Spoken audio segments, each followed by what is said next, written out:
welcome to episode 45 of the Fourth and Skull podcast. We are your hosts. I am Sam. And my name is Patrick. And Pat, it is week 5 of the NFL season, and the Vikings have the Seahawks Sunday Night Football in Seattle. How do you feel about it?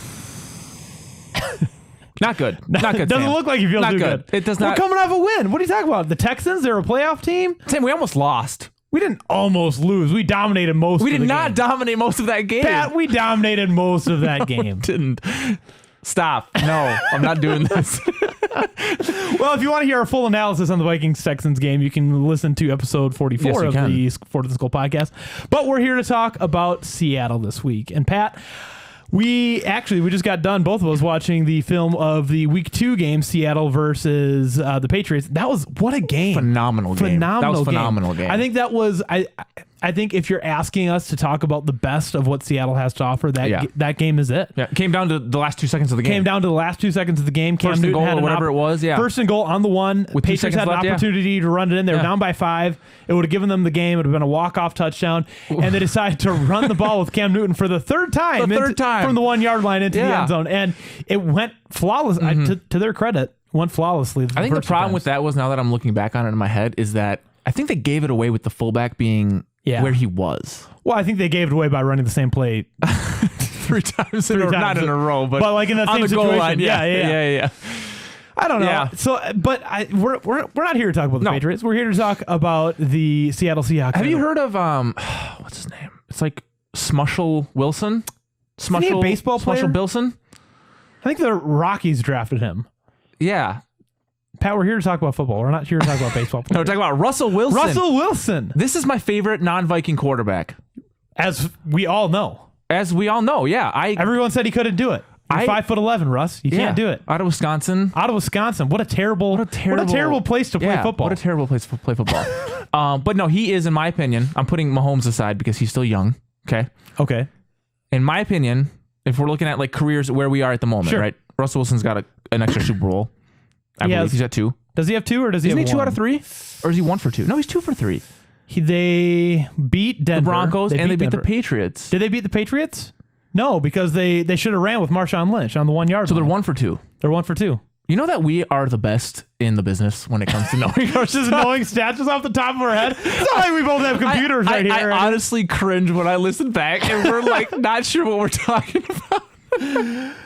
So phenomenal. Their offense completely runs through Russell Wilson. Oh yeah. Russell Wilson, 288 yards, 5 touchdowns and an interception. Right. So that interception came early, and granted the ball was high. That wasn't his fault. But it was I would probably put it more on the tight end. You got to get those. Tipped off his fingers, intercepted at pick 6 right to start the game. I think it was like a minute into the game. Right. So that was his one, and then he answered. What's great about touchdown passes. Exactly like you just said is what's great about Russell Wilson and this team, and specifically Wilson, because like I say time and time again, the team lives and breathes through the quarterback. Yeah. And that is exactly what he does. They could be down 21 there, and they have no doubt in their mind that they're going to come back and win the game. He had some dimes that he dropped into the bucket. Man. Like some deep balls downfield that went for touchdowns. The one that went to Moore. DJ Moore? Dude. Oh my gosh. I thought DJ Moore was out, but that doesn't... I'm not like discrediting you with that statement. I'm not saying. Oh, okay. It was amazing. It very well could have been a touchdown, and that was in fact what it was ruled. I just wanted to see it blown up, and enhanced, and blown up and enhanced. We've talked about this ever since I think Devontae Adams or whoever had that touchdown against the Vikings, or whoever it was, and we had like terrible angles, and like no one could tell. What the heck happened? It's like, this is a $1 billion industry. And then he had another deep ball. Actually, it came before the DJ Moore one to, was it DK Metcalf? Yeah. Which, by the way, so the thing that I find interesting about the Seattle receivers is that typically in a team, you see the same body type. You know, Diggs and Thielen were kind of the same. Jefferson's kind of the same vein as Diggs. And that's kind of where wide receivers are heading. Johnson, wide receivers are in that lanky, smaller, Whereas you have in Seattle receivers, Lockett, who's kind of small, Moore, who's kind of small, Metcalf, who's a giant. You know, like there's no one typical type of receiver, which I find interesting. But Russ just makes it work. So I'm scared about that because Metcalf, and I kind of had said that, he's got a phenomenal frame. Yeah. If there's anyone that reminds me a little bit of Calvin Johnson, which I don't even want to make any sort of... I'm like barely touching the surface of that comparison. I think in his play, I'm talking about just his size. I don't know. To me, they're different body types, though. Like Kelvin Johnson, tall, very skinny. DK Metcalf is built like a he's a little smaller. You know what I mean? Like he's you're not as tall. The corner isn't going to be able to bump him off his route in that first yard. You know what I mean? Like he's built Ford tough. No free ads. Unless Ford pays us money. I drive a Honda. I stick in that region of the world of cars. No, I'm not saying that he's exactly like him. Like, I'm just saying, like, in the era of wide receivers, like you said, where they're all small, Diggs is smaller, like Thielen's not even that big. Quick. Like, they're quicker and smaller. He is a bigger body. Right. He is what Treadwell wishes he could be. Yeah. And he's a little bigger. He's a taller. Maybe that's a better comparison, if you will. Yeah. That's a good point. Yeah, I don't know. Their receivers are very capable, but I honestly think Russ makes them look good. I think Russ is the quarterback that makes the players around him better. Yeah. I think if you put DJ Moore or DK Metcalf on a team with Ryan Tannehill, it's not going to work. Tannehill's a capable quarterback, but he's not the quarterback that makes his teammates better. Yeah. You know what I mean? Like Kirk Cousins? Kirk Cousins has some incredible throws. So I'm glad you brought this up. So as I said, the offense for Seattle runs through Russell Wilson. Yeah. And he made some throws. And they have capable running backs and Chris Carson. To me, Chris Carson, he's not Dalvin Cook. I think that they have a run game that supports their passing game. Yeah. But really their passing game is their offense. And it's funny you say that because they're actually like the low middle end of rushing this year. Really? Yeah. It doesn't tell me what numbers they are, but they're in the middle of the low end. Yeah. Whereas their passing is third in the league. And part of that's because Aaron Rodgers is just a titch above. And then Dak Prescott's been throwing for like 450, 500 yards a game. Because they're playing from behind. So, yeah. But yeah, so I don't know. So in watching this game, you did see a lot of intermediate routes. You saw a couple of deep shots that were successful. I think if you look at the trend data over the 4 games of the Seattle Seahawks, you'll actually see more deep passes. And that's just Russ making plays. And I think that we have an opportunity to defend that. Granted, our corners are a little bit shorter, but if you're going deep, you're going to run into our safeties as well. So our safeties are very, very good. So it'll be interesting. I think that there's enough holes in their game for us to be able to defend. I don't think that they're going to be able to. I don't know. I mean, like I said, Russ is the one that has to make the play, and every single play is contested. You looked at that DJ Moore touchdown. You look at that DK Metcalf touchdown. Yeah, but this is the Patriots cornerbacks. Okay, Gilmore. I can't name any other ones because I don't know the Patriots that well. I think Holton Hill has at least 3 errors on Sunday night. That's not good. No, it's not good. I think Gladney is going to actually have a really good game. I think Chris Boyd is going to come in, and I think Chris Boyd is going to make a name for himself and make an argument that he should be a starter. Right. Have we heard anything about Harrison Smith? He's not suspended for this game. Okay. No. So yeah, I think our defense is going to rely heavily on Harrison Smith and Anthony Harris, and I think but those are 2 players on the 11 players that are on that side of the ball. Like, you can't, like, Harrison Smith and Anthony Harris aren't going to be the ones that are going to like turn the game around. What I'm saying is I don't think that they're going to be able to get away with those deep shots because of Harris and Smith. Could be. So I think they're going to try to attack our intermediate routes on our corners. We don't a lot of slants. We're going to have a lot of slants. Yeah. I mean, how often have we seen slant route and like we're like on them, but it's never enough. Yeah, and they don't have the long enough arms to even begin to bat the ball. The thing that I noticed about Seattle watching this game, granted, I don't know about their other games, he didn't really seem to trust his tight ends, especially after that pick 6. I mean, he was thrown to DK Metcalf, Tyler Lockett, DJ Moore.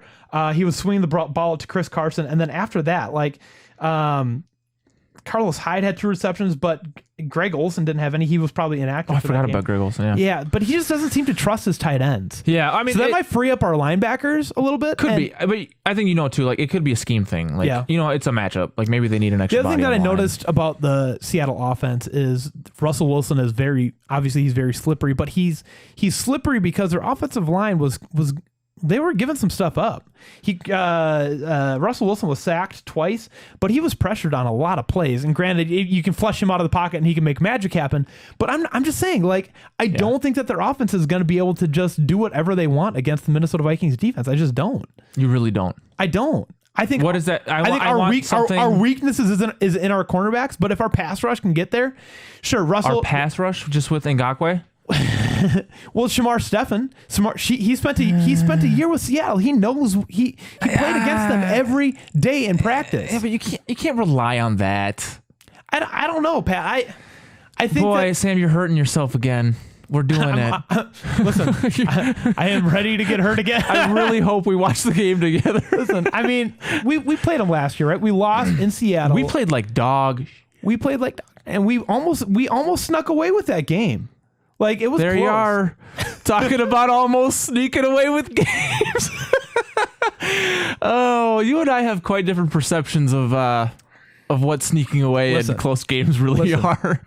I don't think the Patriot defense definitely has some good things about them, specifically their corners. I think that we're the inverse of the Patriot defense, where we have a lot of good things going for us that aren't our corners. So it'll be an interesting game, but the Patriots defense definitely showed that they're exploitable. I mean, the Patriots hung 30 points on them, almost 37, if they got that touchdown at the very end. Yeah. You know, here's what I'm going to say, dude. I literally think it all comes down to the fact that they have a mobile, scrambling quarterback. Yeah. At any point in life, if you can extend the play, but you increase your odds of getting yards, getting first down. Do you know who else is a mobile of a quarterback that can extend the play? Don't say Kirk Cousins. Deshaun Watson. Oh, okay. Deshaun Watson. And his offensive line didn't support him enough to get outside the pocket. Like, we were able to collapse in on him. But Deshaun Watson is not Russell Wilson. Okay? He makes more money than Russell Wilson. That's pathetic. And good on the Seahawks for he's going to get Bill a payday. O'Brien's fired. Bill O'Brien. You can blame Bill for that. You can blame Bill. Here's the thing. I think that I don't think that their offense is going to run all over us. I think what does that mean? I want something more concrete. Like, are you saying like? I think they're going to have to work for it. I think they're going to probably put up 30 plus points on the Vikings defense. Don't get me wrong. But they're going to have to work for it. It's not going to be like when we played the Packers and we won. When we played the Packers and we won, the Packers literally did whatever they wanted to do. I mean, I don't think that's going to be the case on Sunday. Okay. I think they're going to put up a lot of points. I think it's going to be a hard-fought battle, though. And on the flip side of that, I think the Vikings are going to put up 30-plus points as well. I think I'm going to smash the... My wife is sitting right here. I'm going to smash the over. She's yawning. If I'm a betting man, and Lord knows I'm not, I am hammering the over on this game because I think the Vikings are going to be able to put up points on this too. The way they've been playing, like I said, when we were playing the Texans, who have J.J. Watt, they have who else do they have on their defense? I don't know. They got a lot of good players. Yeah. They got. I don't know them that well. I'm going to be frank. Know. Yeah, it doesn't matter. Whitney Merciless. They got a lot of good players. The Vikings. I was more comfortable with the Viking offense on the field than I was with the Viking defense on the field, and that's because the offense is doing good things. Dalvin Cook runs like a damn unicorn, and we have Justin Jefferson, who's coming out this year. We have Adam Thielen, so you can't just double team one of them. I think we'll be able to do some really good things. We have Kyle Rudolph, the mattress. I don't know if he appreciates that nickname or not, but that's what Kirk calls him. And we have Irv Smith, and don't forget about Alexander. We have a lot of tools, and I think that their defense is exploitable. Like I said, the Patriots were able to hang up 30 points on them, almost 37. They were one play and 1 yard away from 37 points. I think that we have enough, and I think we have more tools than the Patriots do. Dude, I think you're forgetting a point. No, you go keep going. I'm listening. I'm listening. I think this game is going to be a shootout. I really do, and I think it's going to be a matter of who's going to hold the ball last. I really, really do. Sunday Night Football, I can just feel it. Yeah. So here's our advantage. I'm going to just say one thing: there are no fans. There are no fans. Yeah, so that is true. That is probably our biggest advantage. Because every time we go in there, we literally crap our pants. True. Okay. Here's the other thing, though. You're forgetting, Sam. You were literally forgetting. They have Cam Newton, who is also a mobile quarterback. How many times when we were watching did we see him just run for 15 You mean yards the Patriots? The Patriots, yeah. Yeah. Okay. Yeah. It's great. We had a design run to Kirk Cousins on fourth down. All it takes... Oh, my gosh. That was the slowest moving play I've ever seen. I'm going to bring that up until we bury the podcast. That was like, you're like watching, you're like, what are we doing? Kirk didn't even know what he was like, am I going? He's like, I'm going to bring that up. He ran like 10 yards to pick up 2 yards. What a great play. Yeah. What a great play. Sam, here's what's going to happen, okay? I love all the players that we have. That all of that is beautiful on paper. On paper, we're fun to look at. It's just, oh, look at these names. Oh, yeah. But then when you see it in motion, granted, lately, it's been good. Yeah, it's been. I think I'm talking about cumulatively as a team, okay? Because when you have all that, it doesn't matter if you still lose the game. Like, Pat, hang on, no, one more quick question. I know you want to win, but is the other win I'm gonna give you my score close prediction. game win? Still early in the podcast. I'm going to give you my score prediction. Do it while people are still listening. I think the Vikings win 37-35. 37-35. And on top of that, I think that if we beat the Seahawks, there's a renewed energy in Minnesota. There is a renewed sense of, hey, maybe we can do this, and baby, we go 12-4. I can just see you holding that laugh. 12-4 if we beat the Seahawks, and I think we will. What do you even say? What am I supposed to even say to that? Okay, I know. I had to give a more preposterous record than last week just because you titled the episode. That's what I thought. Just because you titled the episode. You don't actually think 12-4. No, but I do think 10-6 is still a real possibility. Okay, so not 12-4, but 10-6. Especially if we win this game. I think 10-6 is a probability. I think that it's likely 10-6 if we can beat the Seahawks. You know, it's funny. If we beat the Seahawks. It's funny. I stare into your eyes and I see my former self. Even just a couple years ago. Yeah. That used to be me. Yeah. And now I'm ready to get hurt again. I've stripped off that Viking layer and I'm just waiting for this. But what fun is that? I mean, Sam, we're 1-3. We're going to lose this game. We're going to go 1-4 and then we play. Oh, see, I'm being negative again. What? Why do you even have a podcast then, Pat? Why are we even doing this? I'll tell you one, because we need a new quarterback. And this is your platform to advocate for a new quarterback? I'm going to sit here until we get a new quarterback. I don't care who it is. If we bring back whoever the hell. Did you not see Kirk's final few drives against the Texans? He was throwing dimes deep down the field. I literally don't care. I know he can make the throws, dude. I know he can. Then what's the problem? And here's the thing, we're going to be exploiting. What's the problem? Here's the thing. No. Hold on. We're 45 episodes in and you just ask me what the problem is? Listen. Do you listen to a word that I say? Pat, listen. I did not say. I saw Cam Newton getting away with a lot of deep throws of Julian Edelman this game. I think that the Seattle secondary is vulnerable, and I think we're going to be taking full advantage of that. I don't think we're going to be. We'll probably be throwing some short to intermediate routes, but I think we're going to see quite a few deep balls from Kirk. I think it's going to be a fun game for Minnesota Vikings fans. Yeah, it could possibly well be.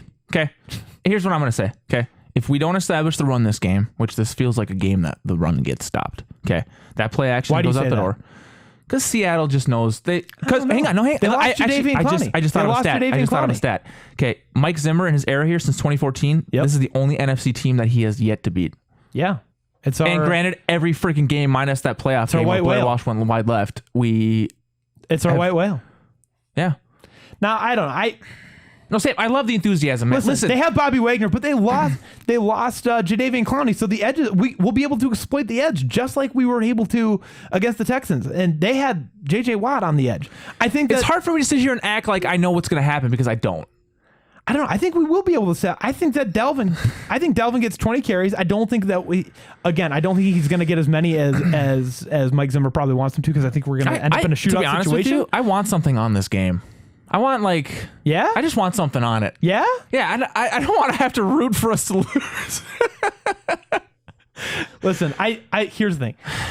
I can sit here and spout the optimism of a Viking fan hopeful, but the reality is that if we lose this game, this is what I was going to ask you actually. Yeah, no. If we lose this game, honestly, where are you at? If we lose this game, it just goes to show that we're not ready yet. I mean, we're still that this truly is a rebuild year. That we're not ready to be a playoff team. I mean, granted, the Seahawks they're one of the best teams in the NFC, but if you look at the Vikings, they're worthy to be in that conversation. Yeah, granted, we lost to the Packers, but it was week 1. And a year of COVID, you never know. We're starting to figure things out, and if we haven't figured it out by now, it's probably too late. Yes, the win against the Texans was awesome. If we can parlay that into a win against the Seahawks, I think that means that we have it, and if we can't beat them, then we still have work to do. And at week 5, you can't be having more work to do on your game plan. I'm sorry, so you can't. That is what I wanted to ask you, was if we lose this game. Yeah, Pat, I'm an optimist, but I'm also a realist. Be depressed with me, Sam. I need you to be sad with me. I'm an optimist, but I'm also a realist. I understand the scope of the situation. I'm also an optimist and a realist. Very much so. Okay? Say one optimistic. You haven't said one optimistic thing about the Vikings yet. Today? Today on the podcast. Pat, I want you to say one nice thing about the Vikings. I want you to say one nice thing about Kirk Cousins. I want you to say one nice thing about Kirk Cousins. Good chin line. The guy's got a good. That's it?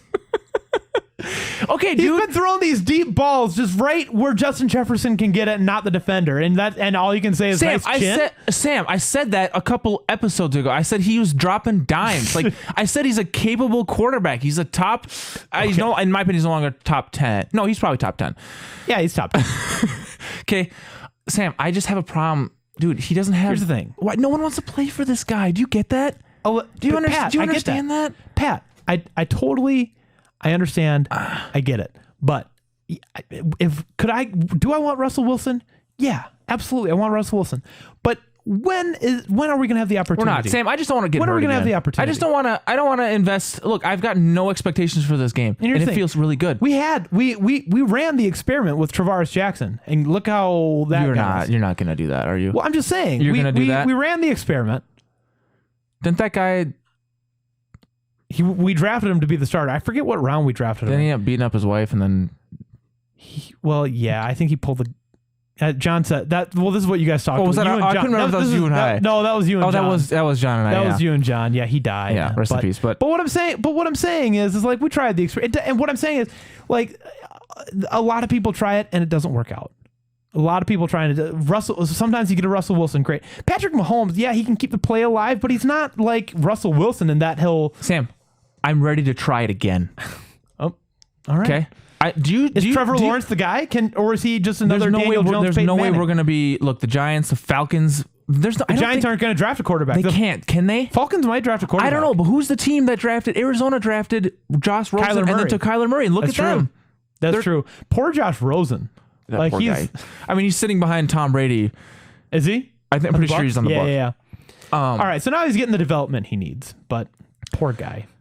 Sam, do you know how bad it hurts me to sit here and be as negative as I am about this team? Do you know? I mean, dude, we're running a podcast for crying out loud. Yeah. You think I want to spend 2 days a week doing this just to be negative? Pat, you're just doing it. You just got to put on the rose-colored glasses and join me, man. I can't. Listen, here's my thing, dude. I don't know how to lie, and I can't fake emotion. I can't do either of those things. Okay, so if Rick Spielman gets fired, Ziggy Wolf calls you, says, Pat, you're a new GM. What do you do? I don't fucking know, man. What do you do? I'm not an NFL GM. Because you're the one sitting here talking. Just about the quarterback. I'm inheriting the situation that we're in. You're inheriting the situation. So Cousins has 2 more years? And just talk about the quarterback situation. How would you handle the quarterback situation if you said you're guaranteed to be the GM for the next 5 years and all you do is run the quarterback situation? What do you do? First off, we're stuck with Cousins because that's a little dead money if we let him go or don't play him, right? That doesn't make sense. Like from a purely financial side, you have to play him. Okay. You don't have a choice. Okay. But if they're not actively scouting the hell out of all these players from this draft to the next and up until Cousins' draft, up until his contract is done, if we don't draft at least a guy that can sit behind him for half the season at the very least, because I like that. I do like when they sit for like a couple of games. I just do. You know what I find interesting is it's perfectly acceptable to have a just as capable RB2 behind, your starter. Mm-hmm. Like, I mean, I bring it up all the time. The Eagles are the only ones that did it with the QB2. Nick Foles. Yeah, exactly. Like, why is it just because quarterbacks demand so much money? Is it? I think it's because there's a lack of true capable talent? I think it's that, and it's also that majority of the time they're healthy. They just are. Speaking of, when's the last time you saw Kirk Cousins? Speaking of Nick Foles, the Bears GM is about to get fired. And that guy's an idiot. I don't even know who he is. Yeah. But I mean, he brought in Matt Nagy, and I actually like the Matt Nagy hire. But he brought in Nick Foles, paid him $20-some million. And so you have 2 quarterbacks that are getting paid as much as they are, and neither of them can. Actually, Mitch Trubisky, to his credit, won all the games he played. No, Nick Foles came back in that second one. And then they played the best defense in football, which is the Colts. True. Okay. Very true. Do you know who's on the Colts? Xavier Rhodes. Xavier Rhodes. Good for him. So is Darius Leonard, and I would argue that their defense runs through Darius Leonard. I don't know. No, Sam, I know where you're coming from. And look, here's the thing. Here's what people don't get, okay? We're recording this on Thursday, right? Yep. And I'm going to be all in my head about losing the game because I just want a fresh start. I want someone to get fired. I want some new young youth on this team. But here's the thing. Okay. Look here. Let me just hear this. Okay, if not Cousins, okay, because I put a lot of the blame on Cousins. I just do. Okay, I just do. Why? I know he throws the deep ball and he gets it right in the basket. I just want him to act like a quarterback, man. He doesn't make the best decisions. He's not the best leader. I got it. He can't scramble. He just reminds me of like this mopey guy on the. But he's a top. But he's a top. Like he needs a perfect situation to play well. I don't know about that. He does. I don't know about that. Sam. I mean, he played in Washington for however long, and then he was able to secure a fully guaranteed contract. I don't know. Based on his body of work, Listen, here's my legitimate hierarchy. So now that I've cleared my head, okay? Look, before I cut Kirk Cousins, okay? I want a new youthful offensive mind at the helm. Okay. Yep. That is literally what we need. And then the next, after Kubiak goes, I'm sorry, Zimmer's girlfriend, his mind is not there. What? When you and John were talking about it, I was thinking like Conor McGregor took home $100 million after boxing Floyd Mayweather. Mm-hmm.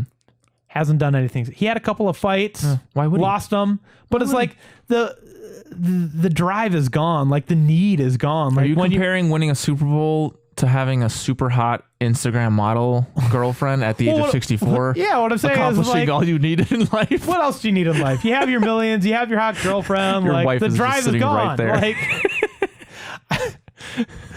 yeah. Anyway, I agree. The fire might be gone, and I mean, look at Aaron Rodgers. And we brought it up last week. Him and Danica Patrick broke up. So you agree with the fact that our offensive coordinator might be the biggest problem, or how the game is being put together? Yeah, the offensive coordinator. Yeah. So hear me out here. We go 8-8, right? Everything's fine. 8-8 is like the worst scenario possible. I know. That's what I'm saying. That's the worst scenario because it's like the GMs and everyone's like, well, if we just do this, we're going to go 10-6 or 11 and whatever. Well, it's like, who was the coach? Was it Marvin Lewis? He was the coach of the Bengals for forever. Never won a playoff game. Never won a playoff game. I think he was there for like 15 years. Yeah. However long. 15, 16 years. He literally never won a playoff game. But he was they were always good enough to be in the conversation. And it's like, I just don't want to be that. That's I don't what want I'm to be trying to say. Purgatory. That's what I'm trying to say. I get that, but I don't think we're in football purgatory, Pat. We're a perennial playoff team. No. And if there's any year that you want us to just not do anything, it's the year of COVID. This year sucks. Yeah. This year sucks. There's no fans. Yeah. I mean, players are popping up, testing positive all over. They're not even playing. The Florida governor did authorize a full stadium in Miami, which that's going to be wild. I don't even know what to say to that. It's interesting that he authorized it for Miami and not for Tampa Bay or Jacksonville. I don't know why. I wonder if that goes team to team because the Dolphins will take a lot of flack if Miami's numbers just start surging. And maybe, I don't know. And maybe they're just the testing grounds. I don't know. Mm-hmm. But anyway, I don't know. I agree. Changes probably need to be made. I don't want to get stuck in the Marvin Lewis, but I think that we're a step above the Marvin Lewis situation. Mm-hmm. We're a perennial playoff team. We always have, one of the top defenses in the league. We have a quarterback that can sling the ball. Like, Sam, I just don't know. I want to know what your breaking point is. Like, I think that's what fuels me. I just want to see you once. Here's the be thing. like, I think I'm done with this team. I think we're going through an evolution in the game. You see the Pat Mahomes style play. Like, here's the thing. The Chiefs are so transcendent right now. It's like they're winning the Super Bowl this year. The Ravens are supposed to be the second best team in the league, and the Chiefs made them look like silly. Look like nothing. They made them look silly. Yeah. Like we are witnessing the early stages in an evolution in the game, and it would be nice to be an early adopter of that. Mm-hmm. It's just there's so many things to juggle. How do you do that? Mm-hmm. Like Pat Mahomes was there, and Andy Reid, who was I'm going to say it, the best offensive mind in the history of the game. Yeah, of course. He's adapted every era. And you get him with the best offensive tool in the game, mm-hmm. and not to mention tools like Tyreek Hill. And you know what's interesting too, though, is he got to run the experiment with Mike Vick in his second year, in his second return, and then now everything he's learned from before Vick to Vick, and he's muddled all of that together with everything he has in Kansas City, and he knows what he has. And he knows what he knows what he has. And I think that the Chiefs are going to be another dynasty. Yeah. I think that you're going to see people like Tyreek Hill take pay cuts to keep the I know Sammy together. Watkins did. Sammy Watkins he said did. that. He's I can see Travis Kelce doing that. Like Ron Matthew, they've got a solid team. They got a solid team, and they're going to stay together for they got Mahomes on a 10-year contract. Do you know? So crazy. Do you know how like that $500 million? That sounds like that's the best case scenario for Pat Mahomes, and it is. He's going to be a Chief for life. But do you know how team friendly that is to have a 10-year contract? Yeah. In year 7 of that contract, the talent that Mahomes has is going to be a steal. Right. Like they are literally getting away. You with do it wonder right though. Like Mike Vick signed his 10-year contract, and like Vick did. Yeah, he had a 10-year contract. The Falcons. Yeah. Really? And, yeah. I didn't know that. And everybody was telling him not to sign it, and he did. And granted, there's other things that. Yeah. But anyway, I think we're going through an evolution in the game, and I think that the Chiefs are trailblazing, and I don't know who is going to be the next in line to adopt that. It'd be nice to be the Vikings, but how do you do that? How do you do that and not like the Chiefs didn't tank any year? It was just the trends and forces that were there that allowed them to. And the Bears not taking Mahomes, there's so many factors. I think I think the Bears not taking Mahomes was I think it was predestined for Andy Reid to meet and coach Patrick Mahomes so that the game could evolve. And I think we're going through that right now. Yeah. And I think that everybody's eventually going to catch up. It would be great to be an early adopter, but how? And if any of our listeners have an idea, drop it in the comments. Yeah. Anyway, that was my score prediction. 37-35 Vikings, and it's gonna be hard fought. I think it's gonna be a shootout, and yeah, I have no idea how it's gonna go.